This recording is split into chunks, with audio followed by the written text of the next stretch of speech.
Uh, hey guys, welcome to part 4 of the IPL auction preview. And we're going to talk about Sunrisers Hyderabad. Finally, they made the top 4 again last season on net run rate at the expense of KKR, as they did in 2019. But they've released 5 players and they only have 3 slots left. Surprisingly to me, they've released Billy Stanlake, who was good for them in 2019. Obviously, didn't do well last year. But if you're Sunrisers camp, you have 10.75 CR. What do they need? Nakul, let's start with you. The Sunrisers is a weird one because they've already got probably more players than they need in certain positions. You found that last year where sometimes Warner and Bairstow were finding it difficult to get into the team, which is pretty remarkable given how good they were in 2019. But, I think with Sunrisers more than any other team, you kind of fill the overseas players in and then you work it out afterwards. Rashid Khan is an absolute lock. Jason Holder became a lock towards the end of last year with his middle order hitting. Kane Williamson obviously is the guy around whom the rest of the team revolves, and then you're deciding whether you want one of Bairstow or Warner, or whether you want an all-rounder type like Mitch Marsh. If you were looking at the Sunrisers kind of team in isolation, you'd think what they really need is an overseas fast bowler, but there is no room for an overseas fast bowler. So it's a curious one. The one hole that the Sunrisers have is probably a really good 4 or 5. Someone in that who can be a power hitter in that 4 or 5 role. But the makeup of their team means that they don't have a lot of options in that regard. So it's a tricky one for the Sunrisers, and it could well be that they end up buying in someone who we don't know a huge amount about, and as a potential pick, and developing them.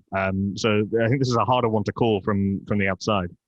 Yeah, Greg, I want to ask you. So obviously they've gone into this auction with the least amount, just as KKR, 10.75 crores in the kitty. Where did they go wrong last year? Why did they not manage to go to the final, for example? I think they were unlucky early doors with Mitchell Marsh getting injured in that first game. I think he was set to be a big part of what Sunrisers were trying to do last year. But obviously got really, really good signing with Jason Holder coming in, and as Knuckle said, became a lock late on. But yeah, I think they've maybe got 6 overseas players that probably get in any team around the world, or every other franchise that they play in. They're one of the first names on the team sheet. So I think kind of trying to fit them around and get the best balance of that is the biggest issue. And then someone in that middle order to kind of strengthen and fill the holes around the quality of either Warner, Bairstow or Williamson at the top. And then a couple of your big hitters, maybe a Marsh or a Holder in the middle. But I think this year they'll have Bhuvaneshwar Kumar back. Will be a really key piece, and should take some of the heat off the younger Indian bowlers that came through. We saw Natarajan came through, and Sandeep Sharma was evergreen as always. So I think this year, if they can stay fit and keep away from the doctor's room, I think they will be up there again. Yeah, Abhimanyu, as Greg mentioned, obviously they're spoiled for choice when it comes to the overseas players. Now with Bhuvaneshwar Kumar, his injuries have been a concern, especially like whenever he plays, there's always a concern about him getting injured. And so is an Indian pacer something they should be looking at in the auction? Is Umesh Yadav someone they should be looking at? Is Shivam Dubey could be another option? Obviously, he's not an all-out fast bowler, but he could be a lower middle order batsman who could bowl for them a couple of overs. Or someone like, I'll throw this name out there, and this will be controversial, S. Srishant. Should he be someone any of them should be going for? I feel taking in consideration the money that they have in hand is quite less to go for a big pick like Umesh Yadav, because there aren't many options in Indian seamers available. I would say someone like Lukman Meriwala. He is one who was doing very well in the Syed Mustaq Ali Trophy, and because Sunrisers is always known for their outside picks. They don't go for the main picks that other teams target. They are always out for different options, like how they went for Natarajan, how they were there for Sandeep Sharma, Abdul Samad, all of that. So I feel someone like Lukman Meriwala could do well. He's a left-arm fast medium. Yeah, and so is that what you would earmark for this auction then, Nakul? Is there an Indian fast bowler something that needs to be bought this auction for Sunrisers to fill that puzzle?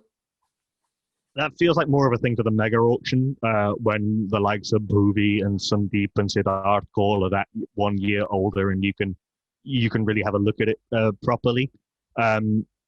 I think, as Abhimanyu said, the scouting network that the Sunrisers have is pretty unparalleled in even in T20 cricket. I mean, they built their team around picking unheralded or relatively unheralded Indian fast bowlers and making it all work a little bit like it's not quite the same model as the Perth Scorchers, because a lot of those guys had international experience already. The Scorchers bowling lineup, but it's not too dissimilar in the fact that it's around the bowling. I think Umesh is not a proven performer in T20 cricket for that kind of money. He's useful at the top of the order, but he doesn't really offer you a lot in the middle or at the death. I wonder if somebody like Ankit Rajput might be someone that they go for, who'd be a little bit cheaper and as a sort of good utility option. Abhimanyu mentioned Abdul Samad, who I think they would have been hoping for a lot more from last year. Ferociously powerful, had a magnificent Vijay Hazare trophy in particular, and Syed Mushtaq Ali trophy last year. So you're hoping for him to develop more. It's almost like that football thing. If he's like a new signing, Priyam Garg and Virat Singh, the heroes of the under-19 team that got to that final. Those are guys who will come on. Priyam Garg was very much trying to find his way in T20 cricket at the top level last season. Virat Singh. And you want to see if you can get one more good year out of Mohammad Nabi, who was a real disappointment last year. So it's almost more about, a little bit like Delhi, it's kind of more about getting the resources out of what you've already got. And then, as Abhimanyu said, going for the, looking very closely at the up-and-coming guys, the guys who perform well in the Syed Mushtaq Ali Trophy, or guys who we probably don't know a lot about at this stage, guys who are people that their scouts have picked up. Yeah, another question, and I'll throw this to you first, Greg, is could they look at someone like Piyush Chawla as an experienced player in that bowling lineup who could I know they've got Rashid Khan, who will be the leader of the attack, let's be honest. But could Piyush Chawla play a supporting role to Rashid Khan? Because at this point, it feels like a lot of pressure is on Rashid Khan when Sunrisers play. It's like he's the spinner and he's the man and he's going to do everything. So teams, and I've seen this with KKR, is when we used to depend too much on Narayan for his bowling, teams would just play out his 4 overs and you'd see the effect getting reduced, and basically team playing a 16 over T20. And is Piyush Chawla someone they could look at to try and reduce the pressure on him? Yeah, I think that's a very fair point with the comparison to Narayan. A lot of teams recently, especially in the BBL this year, have kind of just accepted that the 4 overs of Adelaide from Rashid Khan we're going to play him out, maybe not let him get a wicket, maybe knock him around for 3 and over, and then take the other 16 overs and see how many we can get. But yeah, when you look at the Sunrisers team, maybe there is a room for an extra spinner. I mean, Shabaz Nadeem is probably going to be there or thereabouts. How is he going to go this year? It's going to be an interesting one. Will they fit him in if they pick up another Indian seamer? Will they prefer to go with him? But yeah, Chawla could definitely be an option. Obviously, as we've mentioned, you've got 6 or 7 overseas already, so you're not really looking at an overseas spinner like the likes of Majib, who might be available. But yeah, I think maybe Chawla or maybe Gotham might be an option as well if they could get him on the cheap, but he might be slightly too expensive for their purse strings. But yeah, we'll see. Chawla could definitely be an option, I would have thought. Or somebody who's got a slightly cheaper base price like Pavan Negi, who could also a little bit with the Negi always ends up going for loads though. Every time he's in the auction, everyone thinks, okay, he'll be a cheap buy, and everyone bids for him and his price just goes. Right. I think more players should do this. I think a lot of the English players have had success doing this, is you set a low base price and then let the other teams bid your price up rather than pricing yourself out of the market to begin with. This is a slightly separate point, but I think we could see quite a lot of those players in that 2 crore bracket not going sold this year for that exact reason. And it's happened a lot in the past with many auctions with teams on a tight budget. There've been times when people haven't bought players on 2 crore. I remember there was a year Ishant Sharma went unsold in the auction because he had a 2 crore base price and he was just too expensive. And if he had a lower base price, I'm sure teams would have bought him out.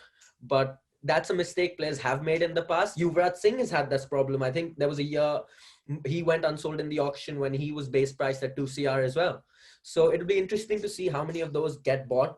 But if your Sunrisers, Abhimanyu, what's the one spot you'll be looking to fulfill? Probably the Indian seamer, or else someone as a backup all-rounder player, like someone like Kedar Jadhav, maybe as a backup option to someone like, he could be preferred over someone like Abdul Samad if a young player is not performing well. He could come in because he had a horrible IPL season. He could do well now. Do you agree with that assessment, Nakul, in terms of Kedar Jadhav as an option for Abdul Samad? I wonder if Kedar Jadhav's time has been and gone. His right arm underground bowling has stopped being effective now, and certainly on the relatively true Hyderabad wicket won't be quite as effective as it was. He's been a fine player over the last few years and had this incredible sort of post-30s run. But I wonder if his time has been and gone. He would be expensive, by the way. He was being paid 7.8 crore by CSK last year. I think the Piyush Chawla option is a good one. It's one that they could go for because they can afford to do that because they've got a strong squad around him. And he did not have a good IPL for CSK last year, but I think he might be that good option, that experienced extra spinner to stop it being, as Greg was alluding to, Rashid or bust. And so if you were part of the SRH camp and you had to recommend one player to them in the auction, go all out, is Piyush Chawla your name then? I think he is. I think he is. That wouldn't be the case for most other franchises, but the Sunrisers aren't most other franchises. They do things differently. And what do you reckon, Greg? One player. Yeah, I think you've always convinced me. I think Chawla is a very good option. Or maybe I might punt with Abhimanyu and take this left arm and the young lad that's coming up through the side, Mushtaq Ali. I'll take his Indian knowledge and we'll go for him. It'll be interesting to see who Sunrisers go for because they have the least number of slots available in the squad. They only have three slots available. So they'll have to bid smart and we'll have to see who they buy to fill out the auction slot. It'll be interesting to see who they bid for because that will probably give away their strategy a tad bit when they start bidding and see what kind of positions they're filling. So it'll be interesting. Thank you guys for joining me on the Sunrisers bit and we'll meet on part 5.